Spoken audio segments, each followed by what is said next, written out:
You're watching the KOAM Morning News on Fox 14. Right now at 7, Flag Day is just around the corner, means thinking about the proper flag etiquette. And we have rain chances that are sticking around for the weekend. The 4 states' most watched news starts now. Well, good morning and welcome to the KOAM Morning News on Fox 14. I'm Elise Snowe. And I'm Lindsay Gaffney. It's 7 o'clock on Friday the 13th. I mentioned it when I came in. It's a little bit of a spookier day.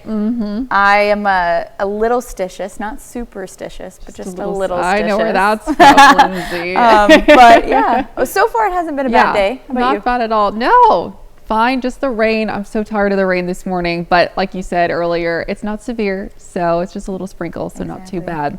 Well, a lot of 4-staters will display the Stars and Stripes for Flag Day tomorrow, but those flags can become faded and tattered with time. KOAM's Ty Parks talks with a local military veteran about the proper way to retire Old Glory with respect. The United States flag flies high above the city. Retired Air Force Master Sergeant Dennis Burr tells us what it means to him. But it's such an honor to serve that flag, because to me, you stop and think about the blood and the sweat and the opportunity that these men and women gave us, dying for our country to protect that flag and to give us the freedom that we have and deserve today. But what do we do when our flag becomes worn with age? Every June 14th is Flag Day since 1917, and it's always a chance for us to look at our flags we have at home or on our businesses and make sure they're in the best condition for flying and the best representation of the country. A flag that's tattered or worn or faded should be disposed of, and we dispose of them in a proper way, mostly through burning. And there's a ceremony that goes along with that. There's a proper way to fold the flag, burn the flag, say some words, and the respectful part of it is take the ash and actually bury the ash into the ground. I tell you what, one of the most moving things that I've ever done in my life is to attend the funeral of a veteran that has been killed in the military during the wartime. You see that flag draped coffin, and they bring it back, they fold it, they give it to the family. But it's an opportunity for me to reflect on what that flag means and what we as veterans gave up so that you, myself, and all Americans can have the freedom to do what we do today. And 13 stripes, 50 stars, one symbol of the Union. Ty Parks, KOAM News. Well, if you have an old tattered flag in need of a proper retirement, the next Great American Flag Swap is coming up July 2nd at Harvest Bank in Joplin. And you can head over to KOAMnewsnow.com for more information. Always important to be reminded of proper etiquette when retiring your flag. And of course, Great American Flag Swap is a great opportunity to take advantage of getting a free flag. Yes, it is. Yeah. I've actually done the weather live from a couple of those. Fast, so it's they? They do. That people are always wanting to, and I see it. They last time they came in, the next time they'll come in with a new one. Wow, fantastic. Well, we've got rain chances that are sticking around, but you can see 7th and Range Line looking pretty good. Sun peeking out of those clouds just a smidge through the morning hours, but some of those roads are still pretty slick, so you want to watch out for that on your morning commute.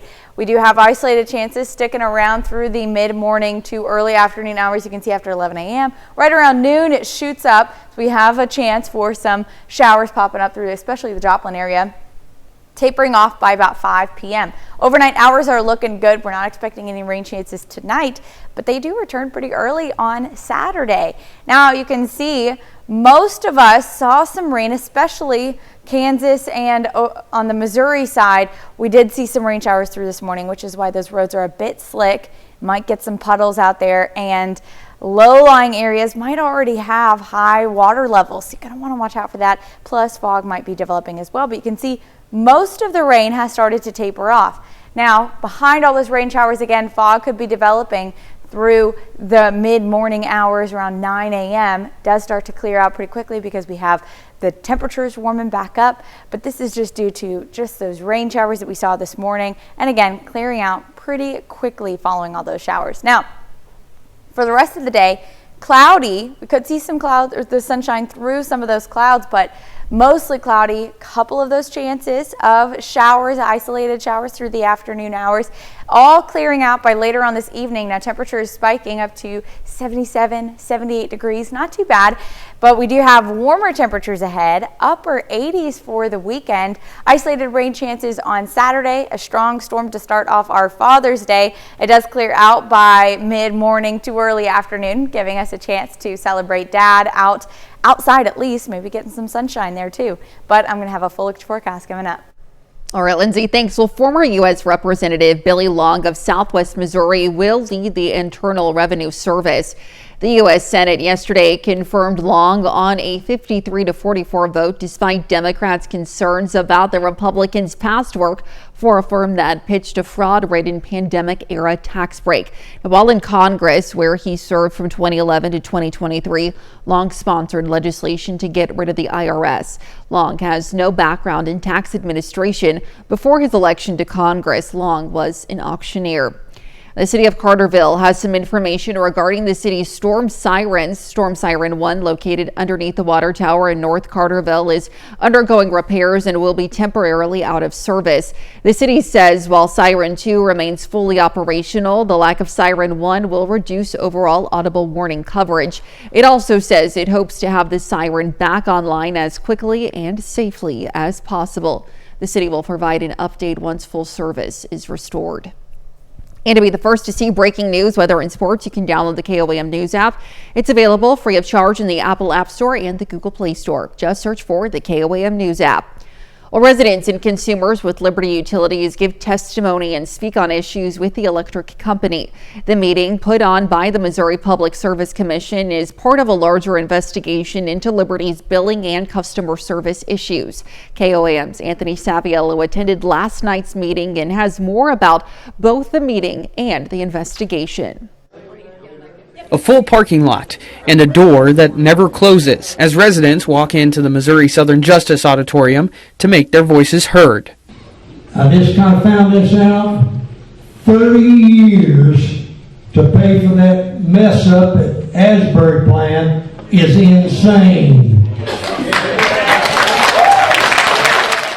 The meeting, put on by the Missouri Public Service Commission, serves as a way for commission staff to gather evidence in a case against Liberty Utilities. We've heard a number of people say that they are having billing issues and service issues across the spectrum for Liberty. This is the fourth in a series of in-person town halls we have conducted this week. The staff's goal is to hear from the public. Officials from Liberty in attendance, responding to comments and questions and helping customers with any ongoing issues. So I'm just awfully curious, how did somebody enter a job 9 times and not know they did? What happened was there was an error in one of the bills, and so that batch, we call them batch, like your jobs, and that batch got held back. But what happens once the report that this town hall adds to is finished? I would not predict what the commission will do, but the commission will take this report and use that as the basis for whatever orders it wants to issue to improve the situation for Liberty customers. In Joplin, Anthony Saviello, KOAM News. Now, there's no set date on when the report by commission staff is to be done. However, staff members are to give an update on the report every 90 days. And those are our top news stories this half hour. Coming up next, tensions continue to rise across the country and protests against immigration raids. We'll have the latest. And later, a middle school student isn't letting his blindness stop him from achieving his dreams. You're watching the KOAM Morning News on Fox 14. Well, topping Nation Watch this morning, a new tax bill on the Senate floor could bring higher costs to the poorest Americans. The Congressional Budget Office reports one Big Beautiful Bill Act could cut benefits to low-income households by as much as $1,600 a year. The report also says the same bill could also bring a boost to middle-income households from $500 to $1,000 a year. Some Republican lawmakers say the bill is needed for the country to avoid any future financial disasters. And a federal judge has ruled that the government must release Mohammed Khalil The former Columbia University graduate student whom the Trump administration is trying to deport over his participation in pro-Palestinian demonstrations. U.S. District Judge Michael Farberis is in New Jersey says this time frame gives the government time to appeal. Khalil has been held in a federal detention center in Jena, Louisiana. Well, as tensions build over nationwide protests against immigration raids, a U.S. senator is thrown out of a press conference led by DHS Secretary Kristi Noem. Fox News correspondent Connor Hansen has more. I have questions for the Secretary. California's Senator Alex Padilla was forcibly removed after shouting a question to Homeland Security Secretary Kristi Noem. Secret Service and FBI agents brought Padilla to the ground and cuffed him, but released him shortly after. Several of my colleagues have been asking the Department of Homeland Security for more information and more answers on their increasingly extreme immigration enforcement actions. And we've gotten little to no information. Noem was holding a news conference on the ongoing ICE arrests in the LA area and the unrest in the streets. She says she met with the senator shortly after she was finished. We both had left that room recognizing that if we have civil conversations, that we'll get to better results. But the shocking images sparked outrage on Capitol Hill. A group of lawmakers marched to both Senate Majority Leader John Thune and House Speaker Mike Johnson's offices to demand a response. Anyone who looks at this, it will turn their stomach to look at this video. And after California leaders sued the Trump administration over its decision to send in troops, a judge heard arguments Thursday.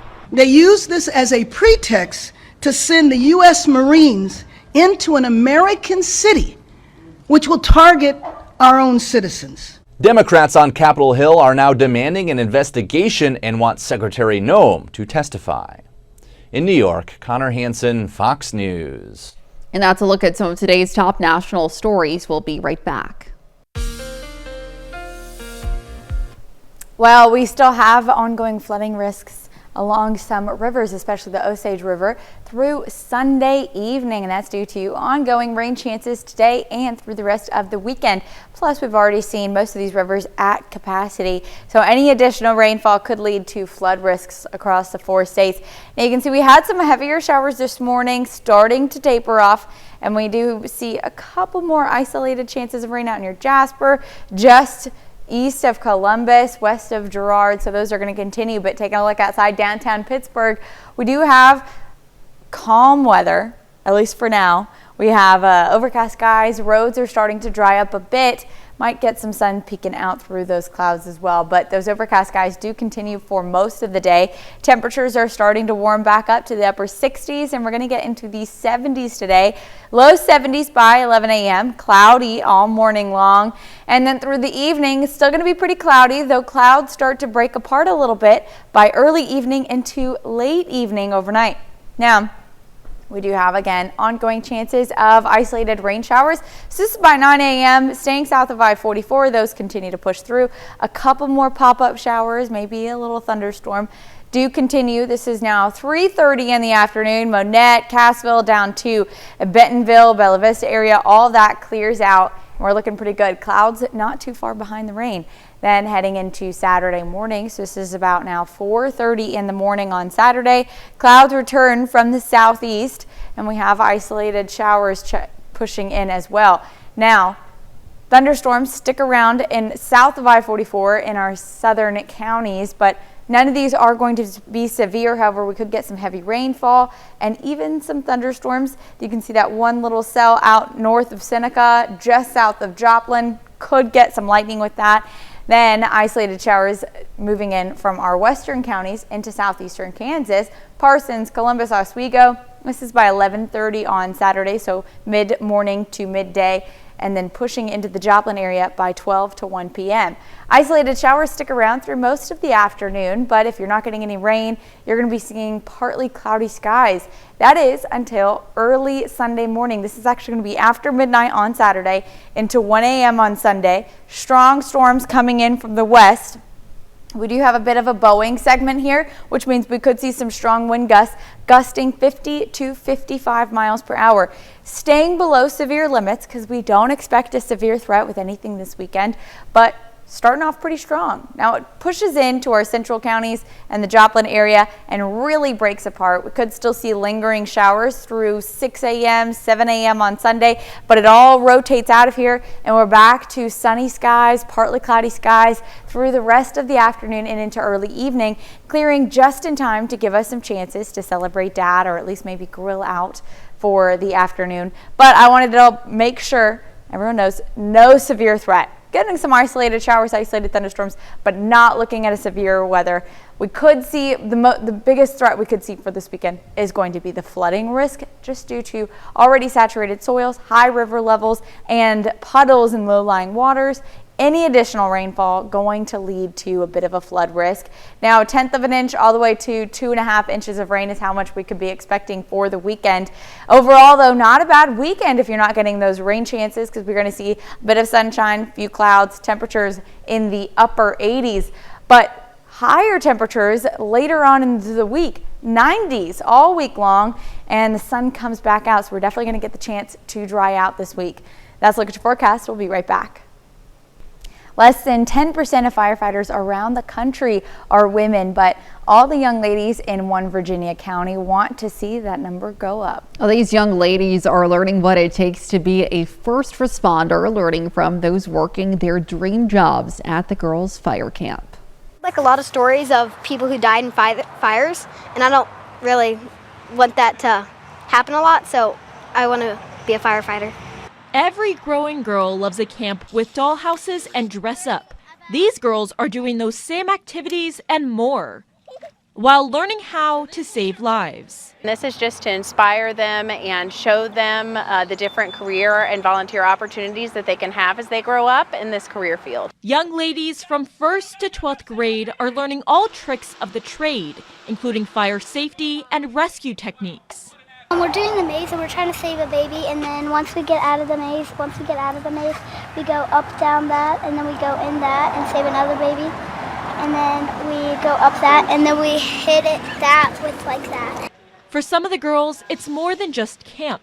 Senior Nix Miller is taking a look at what her future looks like after graduation as an aspiring paramedic. They explain everything really well and go into detail about like why they do each thing that they do and like what happens, and like they'll also like tell stories about like what they've seen as a paramedic and all that, which is honestly really cool.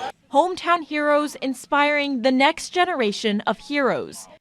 Very cool. What a sweet camp. And I'm sure the girls are learning a lot of skills, and it's great to see that they really can do anything that they set their minds to. Oh, definitely. 100% they can. And it is really exciting to see just a camp being able to cultivate all those skills that they would need later in life. Absolutely wonderful. Well, coming up, kids in Pittsburgh got to learn the ins and outs of the healthcare industry thanks to And we have a bit of a dreary day today, but your weekend forecast is coming up. The 4 states' most watched news starts now. Welcome back to the KOAM Morning News on Fox 14. It's currently 7:28. I'm Elise Snowy. The free nursing summer day camp took place at Pittsburgh State University. Kids ages 7 through 11 were able to participate in several different stations where they learned about CPR, anatomy, simulation, patient care, and more. It was an opportunity for the kids to learn about the different fields of nursing and gain a few extra skills. To get their interest in something they may not be aware of, or show them that there are all aspects of nursing that if they wanted to be a nurse they could really do. Pediatrics, adults, I mean, just that there's so many different fields in nursing that they could be a part of. Pittsburgh State University is holding day camps on a variety of topics throughout the summer. And Cox Health announced a plan to expand access to pediatric care in Southwest Missouri by partnering with St. Louis Children's Hospital. Now, the two will work together to bring more advanced care to children in Springfield and the surrounding region. The partnership hopes this will reduce the need for families to travel long distances for specialty care. A new pediatric hospital will be created to offer specialty care clinics, imaging, lab services, and more. The healthcare providers say they hope This will enhance local access to more highly specialized medical and surgical care. Roughly a third of our patients, our kids, today have to travel outside of this area to receive care. We know there's almost another 20% of kids that don't travel because they can't afford to. So we know that that mass of that population now will have their home of care right here in the Ozarks. The construction for this new outpatient center is underway at the Cox South Hospital. It's expected to be done and open by 2027. As we head into Father's Day weekend, a father from Fulton, Kansas is in the fight of his life. 41-year-old Joe Erie, a husband and dad of two, is battling a rare and aggressive form of testicular cancer. Doctors say time is running out, and Joe says he's one of the rare 2% of patients who don't respond to standard treatment. Now, with limited options left, Joe is turning to the community for help, hoping to find what could be his last chance at survival. He became completely paralyzed from the belly button down. He has a tumor on his spine, the T9 area to be exact, that had cut off the blood supply to the spinal cord. Spiritual now than he was before. Like he could go tonight and he'd be happy. Well, if you want to help this family, there will be a GoFundMe link on our website, KOAMNewsNow.com. Now let's head over to Lindsay for a quick look at the forecast. Well, taking a look at 7th and Rangeline, we can see we've got some sun peeking through those overcast skies. We are having the chance for a couple of isolated showers and pop-up thunderstorms through the afternoon hours. You can see it spikes right around 1 p.m. It does taper off by this evening. We're going to have clouds actually clearing, skies clearing, rain clearing all by later on this afternoon and evening. But until then, overcast skies, a couple of lingering showers you can see out just to the east of Bentonville, and then a few more pushing into our central counties. Now, as all these showers start to clear out, we are going to have lingering chances for fog to develop behind those showers, but it all clears out really quickly and we're looking pretty good. Now, roads have started to dry up as well, which is a good thing for your morning commute. And as we're heading through the day, overcast skies do stick around through most of the day until mid-afternoon to late afternoon, 5 to 6 p.m. And you can see temperatures warming up to the upper 70s as well. Now, we've got those chances for isolated showers throughout the day today that continue into Saturday, starting again Saturday morning until early afternoon Saturday evening. Now, temperatures warm up to the upper 80s, and if you're not getting rain on Saturday, it is going to be mostly sunny to partly cloudy. Warmer all weekend long. Temperatures are returning back to the mid 80s on Sunday, but we do start the morning off with some thunderstorms. Those are coming in after midnight on Saturday into Sunday morning. Could be some strong storms, but we're not looking at a severe threat for the weekend. And then all of that clears out by mid-morning on Sunday, giving us a chance to celebrate Dad this Father's Day weekend.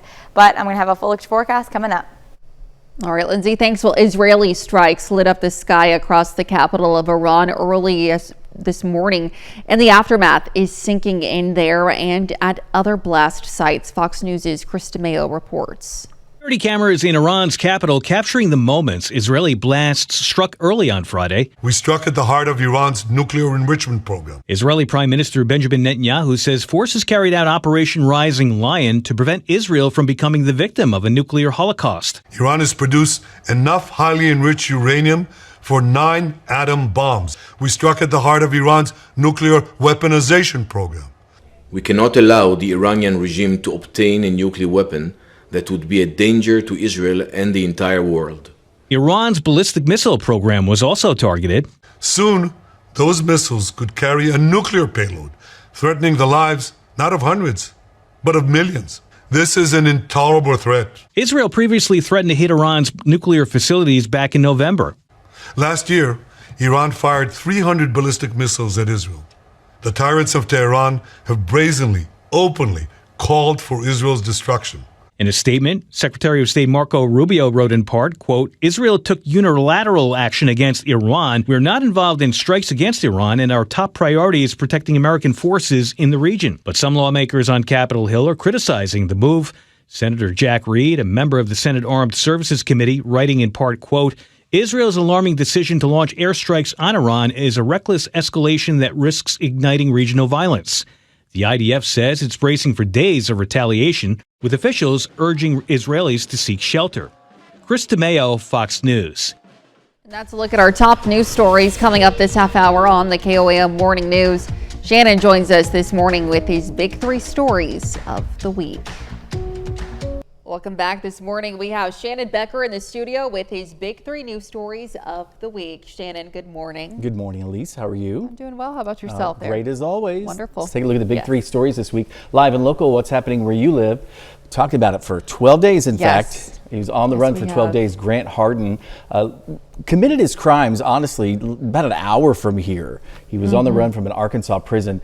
Now, where the prison was about 5 miles from town, what people don't realize, that he was captured north of there in the woods. So he only got about 1.5 miles away, caught on a little creek there called Moccasin Creek. Very interesting. And he was just out there in the woods. Yep. Wow. They haven't told us yet. I'm sure he's obviously told them what he was eating. He That's would what have I'm been foraging. curious about, because it was for a long time that he was out there for just about, like you said, not that far away from where he escaped. I think it was obviously planned, but it was just more of an opportunity probably for him to get away. It's not like he had a lot of provisions and anyone to help him. He's now in Gould, Arkansas, the Varner Supermax. No one's ever escaped from there. Okay. Our number 2 story, live and local. It was last Saturday morning. It's become another annual tradition. They started this in the 1980s and 90s when I was growing up. They do the March for Jesus, and they would do it downtown in Joplin, and all the churches come together. It is always rallied around the day of Pentecost.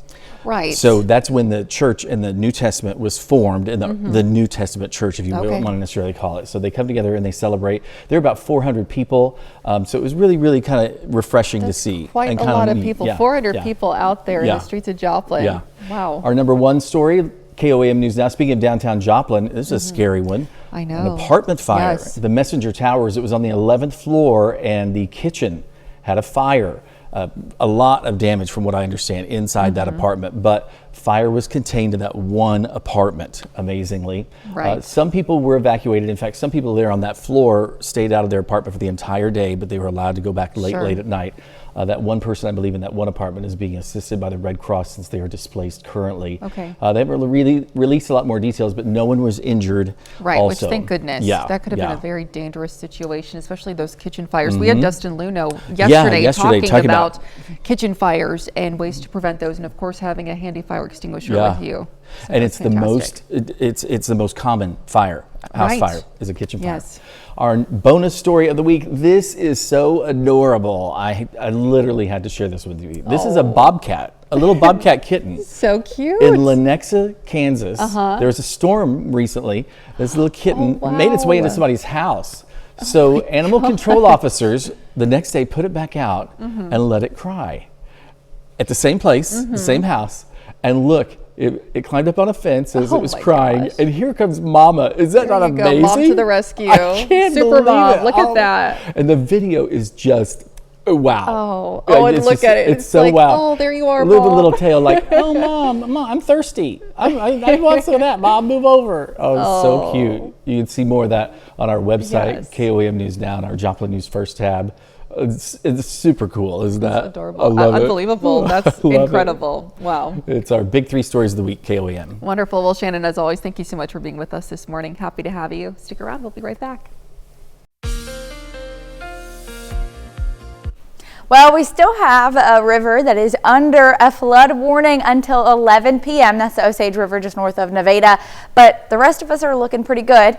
We're not in a drought, but we're not quite in the flood risk either. However, any additional rain chances that we see this weekend could result in flood watches or flood advisories over the next 24 to 48 hours. We did have a few showers this morning. You can see starting to taper off, a couple more popping up, isolated showers really for most of the day, and then overcast skies. And you can see a couple more popping up just south of Pittsburgh all the way down to Columbus and just to the west of the Joplin area. But taking a look at downtown Pittsburgh, no rain in the Pittsburgh area. Looking pretty good. Overcast skies, and most of the roads are clearing as well. Same out in the 7th and Rangeline region. You can see overcast skies, maybe a little bit of the sun peeking through some of those clouds. Temperatures are in the upper 60s. It feels a little bit cooler just because of all those rain showers this morning. But we're going to warm up pretty quickly. We're getting into the low 70s by mid-morning to early afternoon. Cloudy skies do remain though for most of the day, and we have Temperatures reaching upper 70s, so about 77 to 78 degrees by 7 to 8 p.m. A little bit more sun peeking through, and then in the overnight hours, we're going to see mostly clear skies. It doesn't last long, though, because we do have more showers returning. But you can see by the afternoon, most of the rain that we have right now off to our eastern region, and then heading into the overnight hours into Saturday morning. Clear skies. But like I said, doesn't last long because we have clouds moving in from the southwest and a few isolated showers. Might be some isolated thunderstorms as well, especially as they move in just south of Joplin. Could be a little bit of a thunderstorm there. Not severe, but maybe a little bit louder. And this is at 8:30 Saturday morning, so it might wake you up if you're a late sleeper on the weekends. But the rest of the area getting some heavy rain showers. That's the same for southeastern Kansas. You can see in Parsons it was a little bit stronger, but by the time it moves into southeastern Kansas, Columbus, Oswego area, just some heavy rain. That continues to taper off as it moves into the Joplin region by about noon to 1 p.m. We're going to have isolated showers sticking around through most of the afternoon. Now we're looking at 7 to 7:30 p.m. A couple more isolated showers, some sprinkles, but some clouds starting to break apart. Now we do have a heavy round of rain moving in after midnight on Saturday into Sunday morning. This is where we see the highest chance for some strong storms. We got a little bit of a bowing segment there, which means we could see wind gusts up to 50 miles per hour. Now that is below severe limits, so we may not see this as a severe thunderstorm, but definitely a strong thunderstorm. It does move in the overnight hours Saturday and into Sunday, but by Sunday 6 a.m., mostly just getting some light showers sticking around through our central counties up to our northern counties, Nevada, Butler, Mound City. But then all of that continues to clear off by mid-morning to early afternoon. The sun returns. We have mostly sunny skies to partly cloudy skies for the rest of the day on Sunday, which gives us a chance to get out and grill with Dad for Father's Day. Now again, I want to re-emphasize not looking at any severe weather chances for the weekend. We've had so much severe weather the last week and weekend. Definitely going to see a chance for flood risk just because we're already saturated. High river levels and additional rain chances could lead to 1/10 of an inch to 2.5 inches of rain in some isolated areas. So anytime we get any additional rain chances with our already saturated conditions could again lead to just more flood risk. Now over the weekend, temperatures return to the upper 80s with those shower chances, but next week low 90s and sunny. Got a chance to dry out there next week. That's Look at Your Forecast. We'll be right back.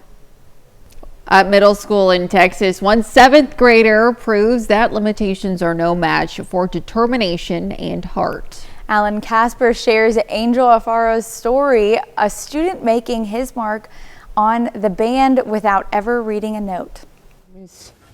Angel, and this is my baritone.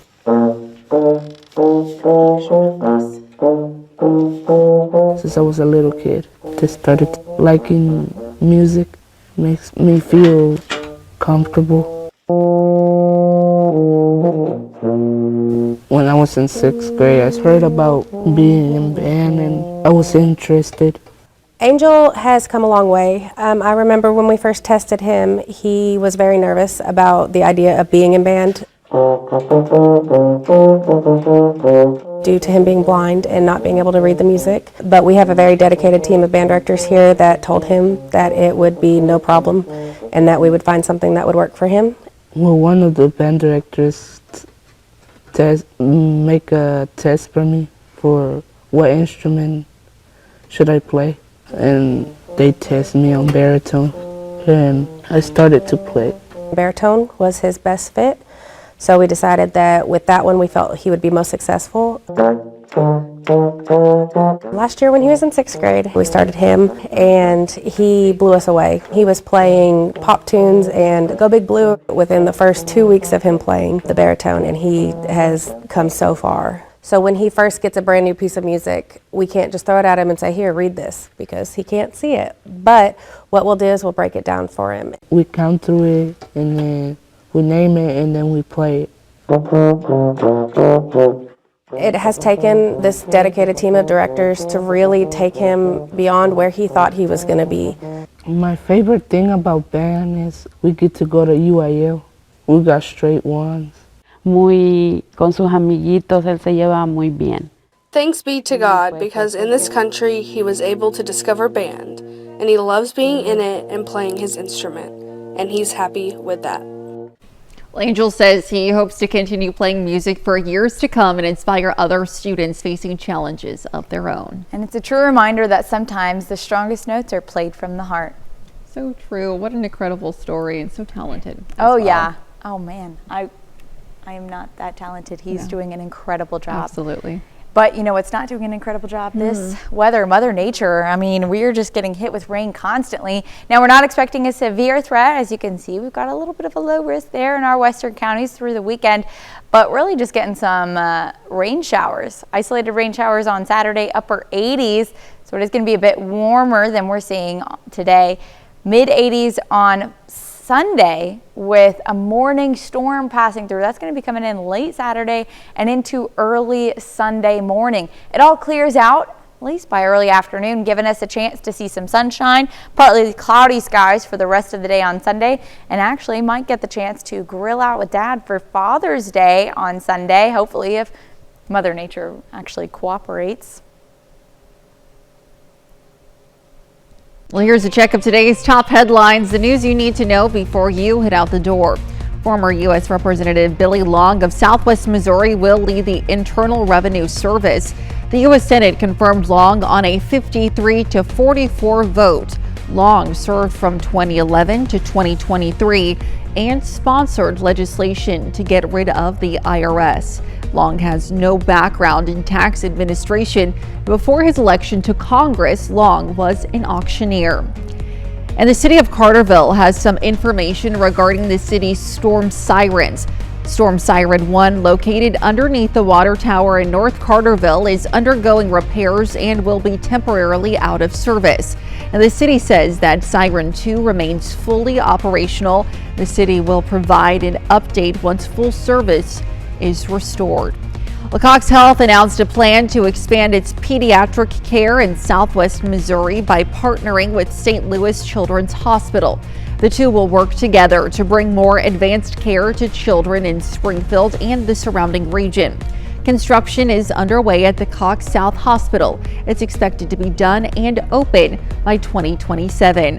And that's a check of today's top headlines, the news you need to know before you head out the door. And we have lingering rain chances through the weekend. An overnight storm Saturday into Sunday morning. All that clears out by mid-morning, giving us a decent Father's Day once we get into the afternoon hours. Now you can see temperatures spike into the upper 80s, low 90s for the rest of the week. Overnight lows in the 70s and mostly sunny skies all week long. So we are going to get the chance to finally dry out after our rain chances this weekend and all the rain chances that we've seen for the last couple of weeks. Be nice to dry out for sure, but I mean next week just looks like summer is here. It does. I'm looking forward to it at least for a week, and then after that I'm going to be ready for some cooler weather. All right. Well, families and friends gather at Lakeside Park in Pittsburgh for a real good time with local heroes. The Pittsburgh Parks and Rec hosted the free fishing event to bring the community together for an evening of fun and outdoor adventure. Last night's events were a great way for residents to connect with local heroes and enjoy some quality time by the water. Mark your calendars. Pittsburgh is planning a family fun fishing night on July 17th. Very fun. There are so many things to do in the 4 states as summer approaches. So whether it's, county fairs, festivals, family fishing nights like this, it's absolutely great to see the community come together and just really enjoy some time off, especially the kids out of school. I'm sure they're enjoying, more time with the family. Yeah. And I mean, being not from this area, moving here and seeing all of the communities gather at almost every week. There's something going on at least every weekend for families and just for the community as a whole. It's really a cool thing to see. I love that. I love how the community just pulls together. Absolutely. Well, thank you so much for letting us put the good in your morning. We'll be back with more news and weather at noon. Have a great rest of your morning.